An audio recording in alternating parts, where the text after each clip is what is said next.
you. What Speaking Freedom does online is provide general information for the culture to use to advance and improve. What we do privately is help individualize it for your needs and benefits. Grow with us. We are kings, we are gods, but how you get them to believe it when they don't believe in anything? We're going to save some lives in this lifetime. We haven't church in a while. Like God's doctor in the streets, the Holy Ghost used me to set them free. If love is the new religion, the hate is sinning, we stay winning. Just handling God's business, we ain't tripping. No bread to be dipping. 'Cause we're speaking freedom, giving you the answers to be free. We use the client to develop, to grow, and to bring out the best in themselves. We are simply a tool to help you learn how to make better decisions. Not just one decision, not just today, but for the rest of your life. Encouraging each person through each trial and tribulation. Hi, I'm Kaci. As a spiritual philosopher and life enhancement coach, some of the most frequently asked questions that I've heard are related to having faith and trusting God. So to answer those questions, I've spent time developing the Faith Collection, a 4-part audiobook series with workbooks to teach the world faith from a psychology perspective. Having beta tested and practiced all of these elements myself, I believe it's only right to share the wealth of information and knowledge to help others along with their faith also. In this audiobook series that is a self-paced course, when purchased with the corresponding workbooks, you will learn everything about faith and trusting God. For more information, please visit edu-freedom.org. It's the Love Gang. Do you know what time it is? Time to set up. So, today, I have been sitting here editing chapter section 3, and it's about feeling your emotions and learning to express yourself and your emotions and not running from what you feel or covering up what you feel, but feeling it, understanding it, and then expressing it, whether to yourself, to God, or to those who it involves. And I just want to let you hear a little bit of what I am doing. And I am probably about 20 minutes into this, so you are not hearing the very beginning where I asked about emotional suppression and, the ability to love and feel and a whole bunch of other things. But I am going to pick up on this part because I only got maybe a couple more minutes of this section before I'm on to the next one. On to the next one. And when your limits are tested, that's when you will advance and you will know when you've actually grown. You'll be feeling good about yourself when you begin to respond differently than what you used to. And when you get into a relationship and you become a someone's significant other or a partner in business or become close-knitted friends and family, then it'll be essential for the group's growth, the relationships growth, the business growth to be able to grow and experience new things and learn from the old things, so that once you begin to experience the new things, it doesn't just replace it in your mind. You have healed, so now you're forming a whole new existence of being and a whole new way of thinking and living. As new love comes in, be able to express it, be expressive, be embracing, because new love will bring new feelings. Now, let me tell you, when new love comes in, that does not mean that there will not be some things you have to grow through, some things you have to go through, and some things that you have to learn within the new relationship in order to exceed everything that you've ever been. New relationships after healing does not mean that there will not be some type of hurt that you have to endure, because people are people. Everybody is not going to be able to not hurt you, but that does not mean that people should be hurting you on purpose. There is a certain amount of a learning curve that you will endure in learning to love a new person, and you have to give room for that person to get to know you, for you guys to learn and grow each other, and for the mistakes that may take place in the process of you learning and growing and loving each other for a first time. As long as you understand that that person is there because they love you and not because of the benefits, then you will be able to accept the growing that comes with learning, and that comes with some small instances that will allow your relationships to grow. Learn to love the right people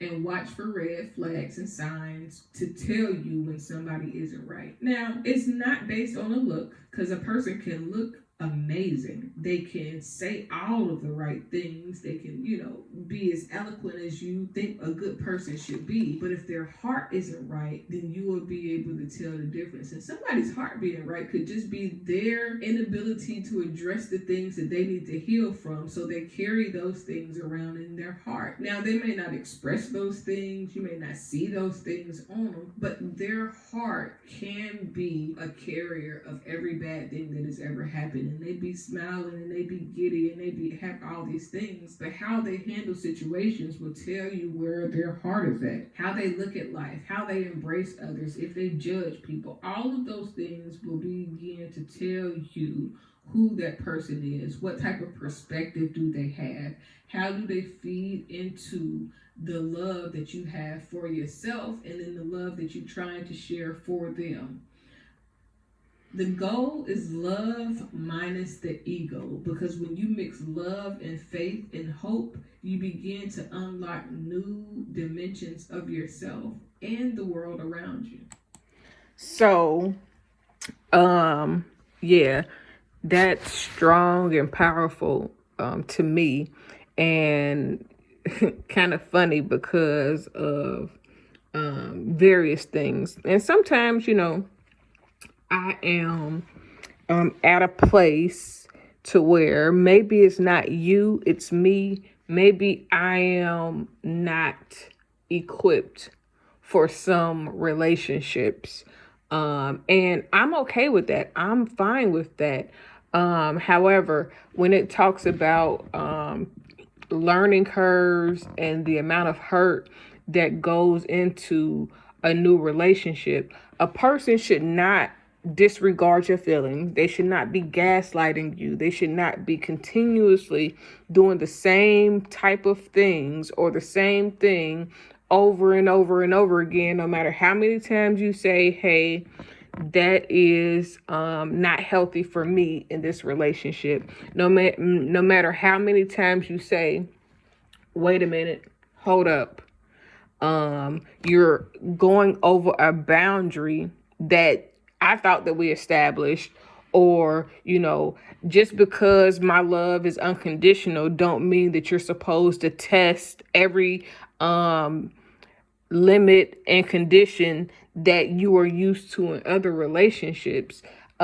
Just because I am forgiving don't mean that you're supposed to keep doing the same type of shit or different shit that's going to require me to be forgiving. At some point, you should learn your partner, you should know your partner, and you should be able to hopefully naturally you should naturally be whatever your partner needs. And or if not, there has to come a time where you check your motherfucking self and stop doing hoe shit. And stop doing shit that's going to send your relationship into a bad place. But if you're with the right person, they should be considerate of you.